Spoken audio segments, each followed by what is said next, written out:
Hola de nuevo a todos, yo soy Kenneth Bracho y gracias otra vez por darle clic a un video de Dime Más. Quiero empezar por agradecer a todas las personas que se han tomado el tiempo para ver el episodio 1 e igual para las personas que han dejado un comentario. Créanme que todo eso es muy importante en este momento. Cualquier cosa que ustedes digan va a servir para la manera en la que voy a seguir presentando el contenido dentro de esta serie de entrevistas.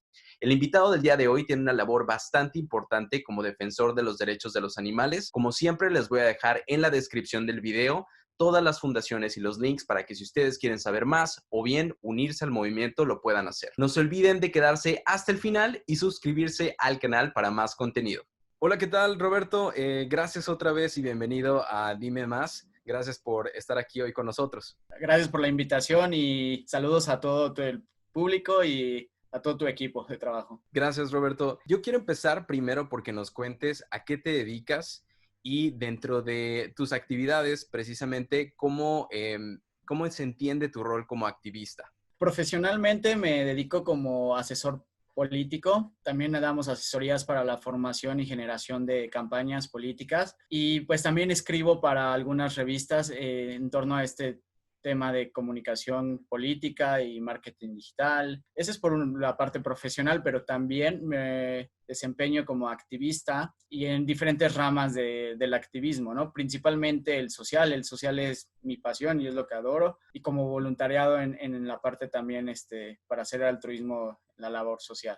¿Cómo llegas, Roberto, en realidad hacia esa parte del activismo? ¿En qué momento en tu vida empieza a llamarte la atención o tú mismo acercarte a hacer este tipo de voluntariado? Desde muy chiquito me enseñaron a ser agradecido, mi madre, mi padre, ellos desempeñan ciertas acciones a su manera. Durante la universidad y prueba, pues fui desarrollando también otras actividades como un estilo de vida. A lo largo de esto me encontré espacios, principalmente organizaciones de la sociedad civil, donde pues se encajaba con un poco con los ideales y creencias que tengo, y pues me incorporé poco a poco a hacer esas cosas. De hecho, o sea, es genial encontrarte a más personas que tengan o que piensan o que quieran hacer los mismos cambios que tú y que lo hagan de esa forma, ¿no? Y no solamente donde radicas. Me ha tocado viajar y vivir en otros estados de la República y lo van haciendo también, ¿no? Y entonces es genial cuando te los encuentras y que puedes seguir compartiendo esas causas o esos ideales por tratar de generar un beneficio hacia los demás, y no nada más de las personas, sino cualquier ser vivo, tanto animales y pues también el medio ambiente. Es justo lo que te iba a preguntar, porque justo sé que el perfil que tienes o una de las actividades que realizas es como animalista y me parece ese un tema muy interesante en particular en México, porque creo que en tiempos más recientes es cuando la gente se ha hecho un poco más consciente de ese tema y ha puesto más atención a cómo interactuamos primero, me parece, con las mascotas y después también extendido, como dices, hacia otras especies o bien hacia lo mismo, el cuidado del planeta. ¿Cómo es tu labor como animalista para las fundaciones para las que realizas este voluntariado? Puedes hacer activista animalista, pero necesitas también meterle un poco del activismo político para presionar a los que toman las decisiones y a las instituciones a obligarlas a que vean por los derechos de los animales. Es un gran trabajo, se ha hecho bastante y es para mí un gusto poder a veces compartir esas experiencias, ¿no? Trabajaba muy cerca por Insurgentes, veía el circo y pues veías a los animales. Ahora ya puedes pasar y no ves a ningún animal. Yo creo que hemos logrado grandes batallas. Ahorita, actualmente, en la organización que estamos trabajando de manera voluntaria, haciendo activista animalista, tenemos un programa que se llama Bancada Animalista, que es donde colaboro, que es ir a buscar a los representantes o a los que van a ser representantes y hacer que se comprometan, pues apoyar a los animales, como mencionas, a las mascotas, que se les respeten sus derechos, es presentarles las iniciativas o cómo pueden fortalecer lo que ya hay del trabajo y pues hacer que lo integren a sus agendas legislativas, ¿no? tocamos el tema de los zoológicos, de la tauromaquia, de los delfinarios, también de la experimentación con animales, ¿no? Justo te iba a preguntar si todo eso está precisamente en el contexto del activismo animalista. Y yo lo que te quería preguntar era, ¿cómo es ese acercamiento con estas organizaciones políticas de parte de las fundaciones? Por lo general, como tú dices, son movimientos en donde ustedes tienen oportunidad de ir y hacer ruido, literalmente estar en el piso, ¿no? Con las manifestaciones, con pancartas. ¿O crees que se da un poco más en México por ahora como el detrás de, como dices, viniendo con iniciativas de ley? ¿Qué tanto está ese balance entre esas dos cuestiones? Han cambiado un poco las formas, pero se han nutrido y también pues recientemente con lo que estamos viviendo, pues también ha cambiado, ¿no? Pero lo importante es las acciones que realizas en las calles, las acciones que realizas como clausuras simbólicas. Yo creo que ese activismo es el que estamos acostumbrados y que nos ha dado muchos beneficios, pero va de la mano con las nuevas tecnologías, por ejemplo, el activismo digital, donde pues puedes llegar a más personas con tus mensajes, con algunas campañas muy buenas para redes sociales y que te ayudan a conectar, vincular, hacer comunidad. Y es lo que hace poco escribí un artículo el año pasado para una revista y era de cómo el activismo digital también se convierten en vigilantes digitales, ¿no? No solamente tuitean, retuitean, sino que generan una empatía tan grande que no se queda nada más ahí, sino se organizan para poder ir a hacer una clausura simbólica o un evento y todo lo difunden por redes. Pero además esa vigilancia que se realiza porque dicen pasó esto, tengo foto, ¿a dónde llamo? Y hay un señor que maltrata a sus animales, piden la información. Y es tan grande el ecosistema digital que ya te vuelves no solamente un vigilante, sino que participas y haces que otros participen. Claro, como dices, creo que las herramientas digitales ahora nos permiten estar un poco más al pendiente de todo eso. Bien lo contaste, todo el mundo tiene una cámara en su bolsillo ahora mismo y si ven algo lo pueden reportar y captar la atención de las autoridades o de los grupos que necesiten estar precisamente revisando qué es lo que está sucediendo con todos estos temas. Ahora, con esto que tú dices también, de pronto se vuelven virales ciertas cosas en Internet, ¿no? Y la gente empieza a tomar atención y creo que es cuando se construye el momentum para que más y más organizaciones puedan sumarse y generar esos cambios que esperamos ver. ¿Cómo crees que queda el otro lado de la moneda, la opinión de las personas que ahora mismo piensan? ¿O crees que esto tiene que ver o te parece que es un tema completamente lejano a lo que le llaman la generación de cristal, ¿no? Y, por ejemplo, toda esta opinión dividida y contradictoria hacia por qué prestamos tanta atención a las cosas que ahora no estamos, que antes no habíamos prestado, ¿no? ¿Qué opinión tienes tú al respecto de eso?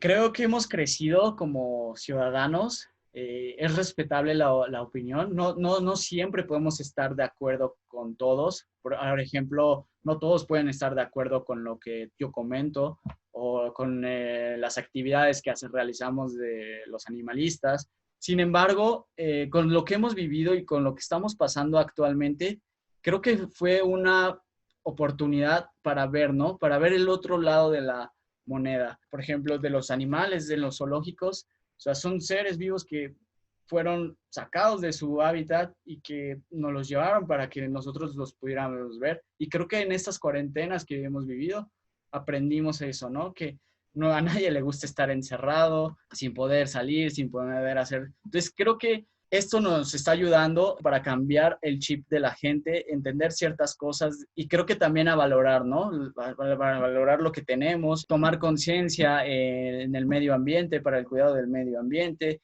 Creo que este momento debemos de aprovecharlo para generar más empatía, ser menos egoístas. Es un momento fabuloso para el tema ambiental y el activismo animalista.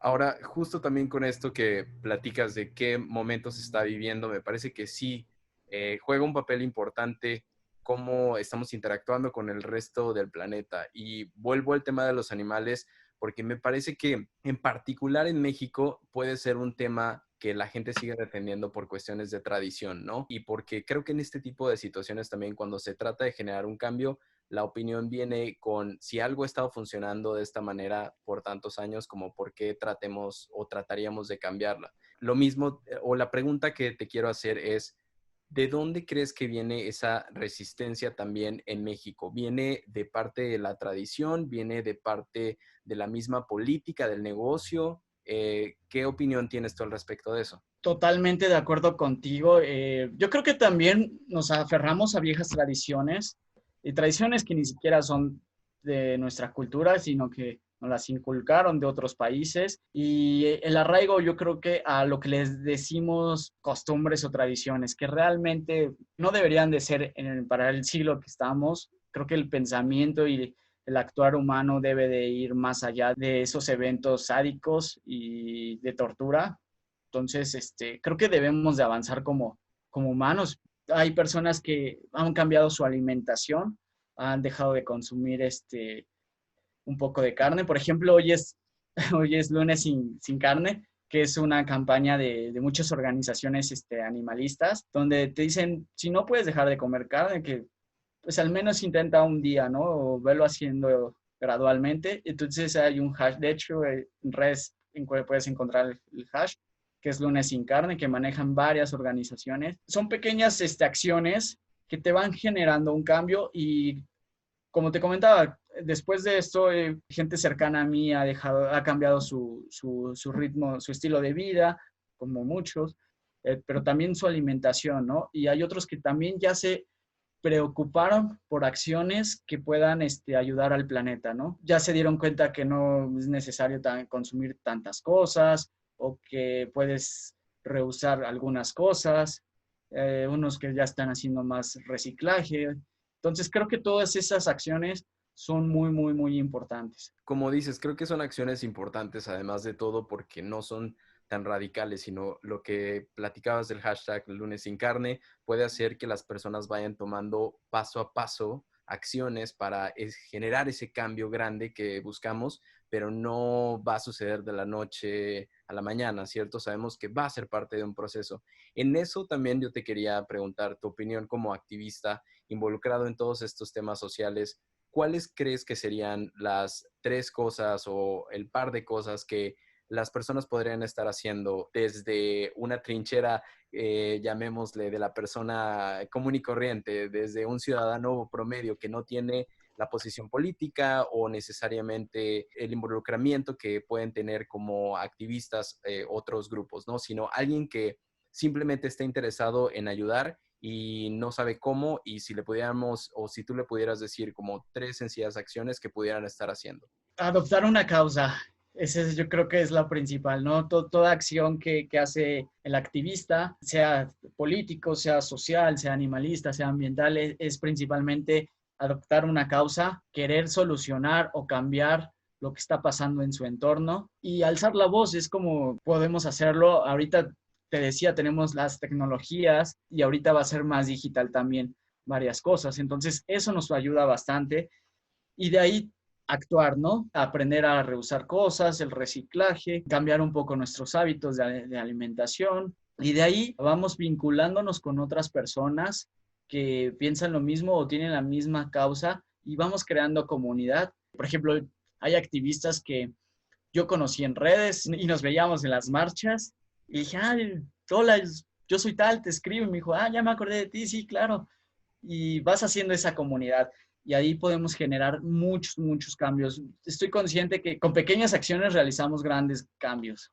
Roberto, ya para finalizar, un mensaje que quieras dejar a la gente con respecto al activismo, ya sea invitándolos o compartiéndoles igual algo más de tu experiencia y por qué las personas deberíamos acercarnos o cómo también podemos hacerlo, ¿no? Desde este lado de nos interesa, ¿cómo podemos empezar a hacerlo?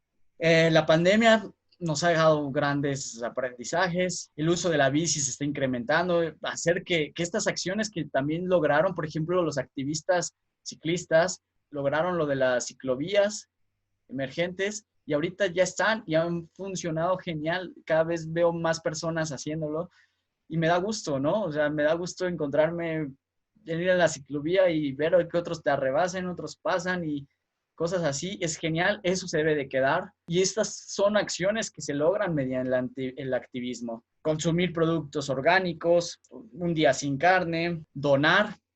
Muchas veces ya nos dimos cuenta que tenemos mucha ropa que ni podemos usar. Entonces, darle otro, donarlas. Y te digo, todas esas pequeñas acciones vas generando cambios y te vas a ir encontrando en el camino con otras personas que piensan lo mismo. Y pues estoy convencido, si trabajamos juntos y participamos, podemos lograr grandes cambios. Gracias, Roberto.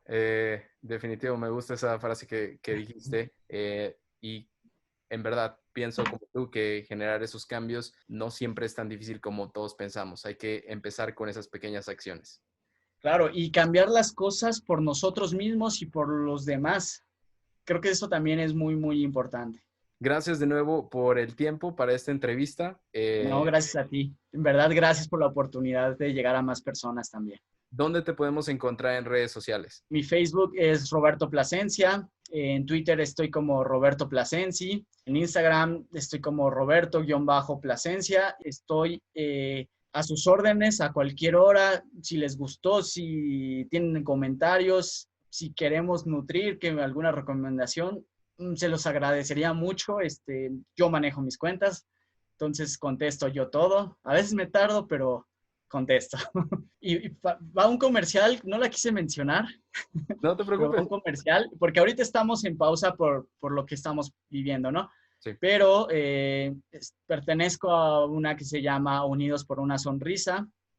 Entregamos 2 días a la semana, eran los martes y jueves, cenas afuera de los hospitales. Y ahorita estamos en pausa, pero búsquenla. Está en Facebook como Unidos por una Sonrisa, Ciudad de México. Y pues espero pronto podamos volver ahí y que chequen la actividad. Y si se quieren sumar, pues bienvenidos. Buenísimo. También ya entonces ya tienen la invitación para las personas que vean este video y que estén en México. Y como dices, ya sea dar el tiempo o bien, sino también buscar la manera de donar, que hay muchas maneras de hacerlo, ¿no? Gracias, Roberto, de nuevo por No, esta gracias. información. Muchísimas gracias. Seguimos en contacto. Muchas gracias. Bonita tarde. Igual para ti.